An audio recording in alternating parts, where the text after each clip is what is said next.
یہ ایک دوست پوچھتے ہیں مفتی صاحب نیا سال شروع ہو رہا ہے تو نیا سال منانا، ہیپی نیو ایئر اور ان کی مبارکبادیں دینا یہ کیسا ہے؟ یہ ذہن میں رکھ لیں کہ نیا سال منانا اور ہیپی نیو ایئر کی تقاریب میں جانا یہ ہماری روایت نہیں ہے، یہ مغرب اور مشرق کے معاملات کا فرق ہے، یہ مغربی انگریزوں سے متاثر لوگوں کی روایات ہے۔ باقی سال کے شروع میں آپ مبارکباد دے دیں،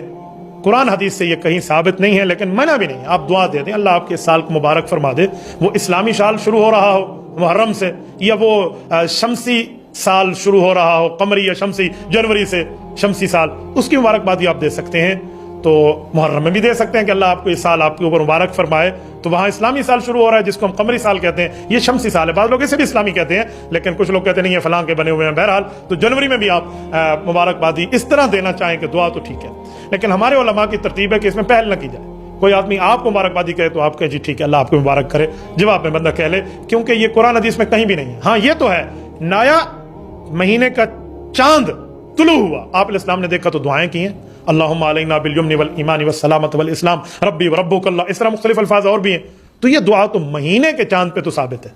جو آپ علیہ السلام نے کی، لیکن اس کو سال کی بنیاد پر یہ حدیث پاک میں ملتا نہیں ہے، تبھی میں نے اس کو جائز کہا ہے، اس کو منع بھی نہیں کہا اور کار ثواب اور نیکی بھی نہیں کہا، کیونکہ جس کا پروف اور ثبوت نہ ملے ہم اس کو کس بنیاد پر یہ سوال کر رہے ہیں۔